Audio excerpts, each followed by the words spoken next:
Iată anul nou s-a apropiat, iată anul nou s-a apropiat, și iată ca o mireasă din cer vă vine împodobit, și iată ca o mireasă vă vine împodobit. Ura, ura, trăiască anul 2025! An de bucurie, an de veselie, cinstiți ascultători, priviți cu bucurie că naște țara noastră, cea de mult dorită, la noi iarăși am sosit, odată cu anul nou, ce de mult dorit! Păi dă-mi-l cu chica lungă și la bruchia tagan. Fulge lungă, cade lungă, tu dai față cu getal. Da, bă, dar ce ne pasă nu? N-avem noi pe Jianul nostru capitan la timp de avem legat. Da, bă, dar geanul nostru vine. Iată-l vine prin poții și soții de lui Hăiduci. De unul fie doi, chiar sigur de va fi între noi. Să-l văd.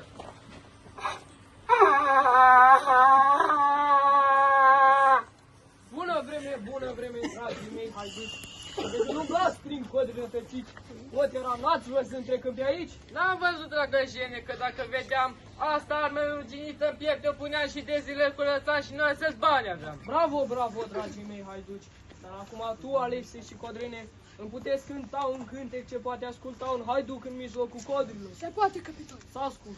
Mult mi-e dor și mult mi-e foame, să mănânc din codri poame, ihai tra-la-la-la-la. Să mănânc din codri poame, ihai tra-la-la. Mult mi-e dor și mult mi-e sete, să văd frunza în codru verde, ihai tra-la-la-la-la. Să văd frunza în codru verde, ihai tra-la-la.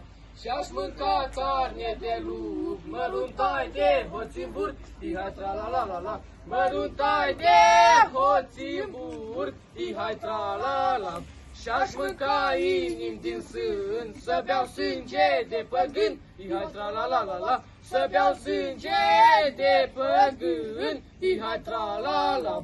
Bravo, bravo, dragii mei haiduci, cântecul l-ați cântat, inima mi-a flăcărat. Dar un lucru mă împătimește, potera mă urmărește și mă prinde fără de veste. Iar acum un cântec mai cântat și înainte mă urmați. Iată capitanul vine înarmat, prinde pe Jianul fiindcă a scăpat. Ia ascultați, băi, de când umblați prin codrii rătăciți, n-ați auzit de un Jean, de un viclean, de un host de capitan, care umblă prin păduri cu vreo 12 panduri? De asta am auzit, dar văzut n-am. Băi, Jeanul mic la stat și la corp bine legat, că prin fete și pus un haitan la cusături. Umblă din sat în sat, multă lege mi-a călcat fără de milă și păcat. Vezi, Fiul lui Dumnezeu, sunt Jean îngrozitor ce fac crimă și omor.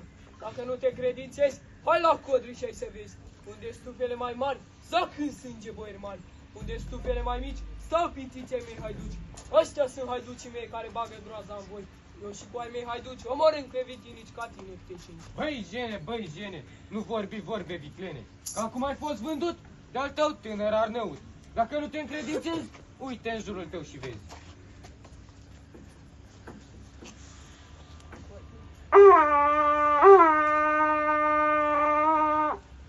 Ah, tu ghinci mi te-ai arătat, Iuda vânzătorul. Jur că din mâinile mele ți va trage moartea. Să trăiești, domn capitan, greșeala ce-a făcut-o să răsplătesc cu bani. Nimic, mort.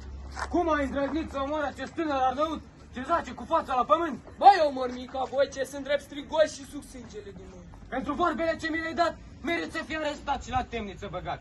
Arestează-l vânător pentru crimă și omor. Arestează-l Arnăut pentru fapta ce-a făcut. Predă-te, Jene legat! Hai și tiri de aici, păgâne, că nu-ți muiere de sat să mă dau ție legat. Nu-ți muiere cu năpramă să-ți dau ție de seamă. Predă-te, Jene legat, dacă nu mori împușcat și la temniță aruncat. Decât tânăr și împușcat, mai bine viu și legat și la temniță băgat. Dar mai sigur ca să fiu jos armele de la mână. Predați arme.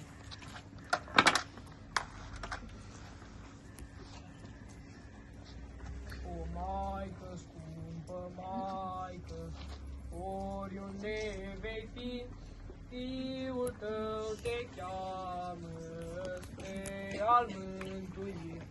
Fiul tău te cheamă spre al mântuirii, căci lanțurile-s grele pe mânuța mea, lacătul e mare și nu-l poți fărma.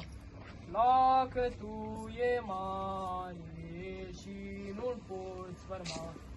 Zidurile înalte, înalte întunecoase, lanțurile grele, grele și feroase. Colombale la izvor, stăjianul frățior, cu mâinile lănțișor. Eu mă duc, codru rămâne, plâng haiducii după mine, plâng haiducii după mine. După mine nu plângă nimeni, că n-am făcut niciun bine, că n-am făcut niciun bine. Și dacă am făcut rău, mi-l-oi trage singur eu, mi-l-oi trage singur eu. Părinte Sfinția ta, haideți leagă-o pe dreapta, ca să fac cruce cu ea, să fac cruce, să mă închin, să nu mor ca un păgân, ci să mor ca un creștin. Stând sub baza acestui tânăr vânător, mi-a venit un gândișor. Spune-mă, Băi, tinere înarmat, ce să-ți dau să fiu scăpat și din lanțul de brigat? deci îmi dai tu ce ne dai, nimic nu voi lua. Deci în țară când am intrat, cu draptele am jurat. Că nimic nu voi lua, țara nu voi trăda. Vă dau o pungă mare cu porci să fie eliberat de la voi. Să trăiți, domn capitan, ascultați ce spune Acelian. Că ne va da o pungă mare cu porci să fie eliberat de la noi. Ia o băi tineri înarmați, să avem bani de iernat. De umbla noaptea prin sat la femei fără bărbați și fete de măritat. Că ne vezi da acea pungă mare cu parale, noi la toți nu răscăpare. Bagă mâna între pistoale că găsi o pungă mare. Iau ca să fiu scăpat și din lanțuri dezlegat. Să trăiți, domn capitan, Acelian de va scăpa poporașului va da. Pe domniță va lua, pe cal negru va încăleca și la codri va pleca. Ce să fac dacă o scăpat? N-am știre de înarmat. Nici cai negri de încălectat cu geanul să mă bat. Merge-ne să născos unde-o fi fost mai de. Merge-ne în drumul tău să te ajute Dumnezeu. Dar cu armele să mi le dați, că de mine nu scăpați. Armele tătat făcând dacă nu vă dau la sfânt. Predă-le armele.